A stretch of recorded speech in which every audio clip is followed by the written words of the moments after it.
Unfortunately Muslim community ने आजकल medical college और हॉस्पिटल बनाना छोड़ दिया है।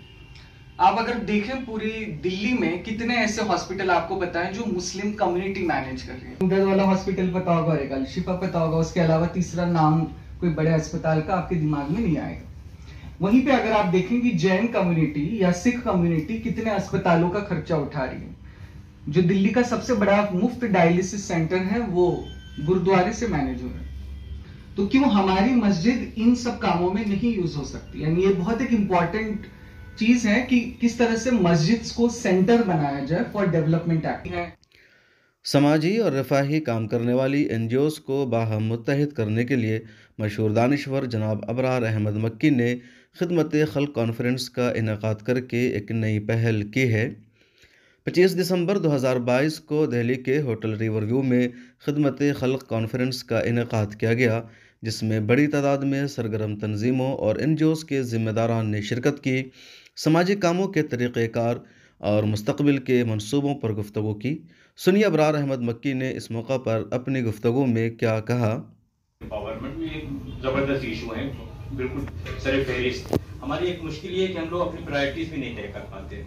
लेकिन पिछले साल रमज़ान में मैंने एक इनिशिएटिव लिया था, इनिशिएटिव फॉर लीगल एड। जेलों में जो हमारे लोग बंद हैं, जो 5,000 10,000 रुपए की दे के उनको छुड़ाया जा सकता है, जिन्होंने अपनी सजाएं पूरी कर ली हैं या थोड़ा सा लीगल प्रोसेस में जाके उनको छुड़ाया जा सकता है, और जिनकी वजह से जेलों में हमारी आबादी का तनासुब बहुत बढ़ा हुआ है और ये हर जगह है। इस फिक्र के नतीजे में मैंने एक तैयारी की और अपने दोस्तों से रकम भी जमा की, और थोड़ी सी रकम भी है हमारे पास, एक रकम भी है, लेकिन मुसलमानों में इस तरफ रुझान नहीं है। देखा देखी माहौल बनता है, गाड़ियां खरीदी जाती हैं, बिल्डिंगें बनती हैं, देखा देखी चैरिटी का भी काम हो रहा है, कंबल बट रहे हैं, राशन बट रहा है और हेल्थ केयर के कैंप लग रहे हैं।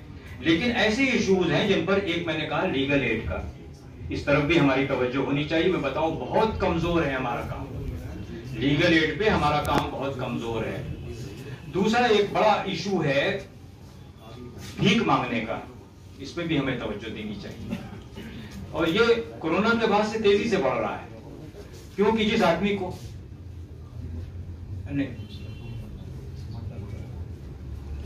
हाँ डब्बों में मत डालो, तो ये काम है बहुत, जिसकी तरफ तवज्जो देने की जरूरत है। भीख मांगने का काम कैसे कम हो। भीख मांगने वाले हमारे दाढ़ी कुर्ता टोपी में नजर आते हैं, बुर्के में नजर आती है हमारी खवातीन, तो ये एक बड़ा मसला भी है और हमारी एक तरह से तौहीन भी है एक तरह से। तो हमारे जो पढ़े लिखे लोग हैं अपने कंफर्ट जोन से निकलें और इस तरफ तवज्जो दें, उन कामों की तरफ जो बहुत कमजोर है। तीसरा एक बड़ा है ह्यूमन ट्रैफिकिंग। ह्यूमन ट्रैफिकिंग में मुल्क के कमजोर इलाकों से, गरीब इलाकों से मुस्लिम लड़कियां लाके, जहां हम लोग आज कॉन्फ्रेंस कर रहे हैं उसके पूर्व जवार की रियासतों इलाकों में उनको भेजा जा रहा है, और वो उनके यहाँ मजदूर का भी काम करती है, बीवी का भी काम करती है, 30,000 25,000 में बिक जाती है। तो ये बहुत बड़ा इशू है, इस तरफ की तवज्जो देने की, बहुत कमजोर है हमारा काम। एक बड़ा काम बच्चियों के अगवा का है, जिनको ला के बेच दिया जाता है, उनको मार के उनकी किडनी यूज की जाती है, उस तरफ भी तवज्जो देने की जरूरत है। हम बहुत गाफिल हैं, बिल्कुल सो रहे हैं, तवज्जो देने की इस तरफ जरूरत है। हमारी बच्चियां गैर मुस्लिमों की गोद में जा रही हैं, उसकी वजह घर में तालीम के साथ तरबियत की कमी, को एजुकेशन और जॉब। अगर आपने तरबियत के लिए उनको मौका दिया, हर कोई करता है, मौलवी साहब को, कारी साहब को, हाफिज जी को बुला के उनको कुछ नाजरा पढ़वा दिया और उसके बाद नमाज पढ़ना सिखा दी, दुआएं सिखा दी, लेकिन ये ऐसे ही है जैसे कंप्यूटर में आप सीडी डालें और निकाल लें।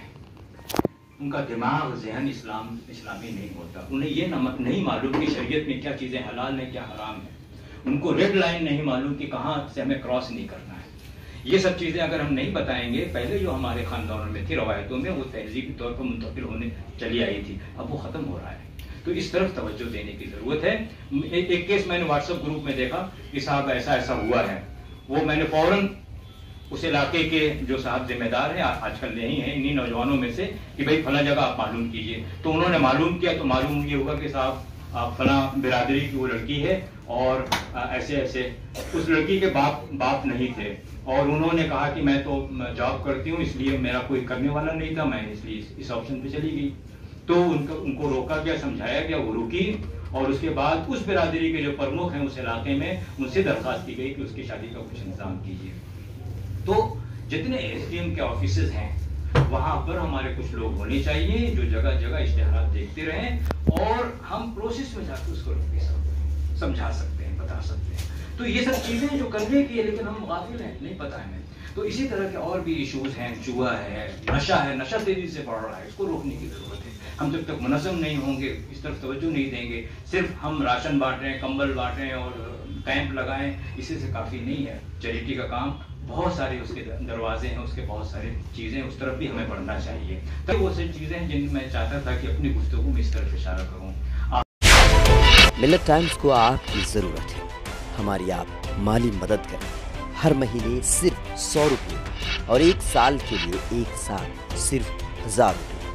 रकम भेजने के लिए यहाँ दिए गए फोन पे, गूगल पे और पेटीएम नंबर का इस्तेमाल कर सकते हैं।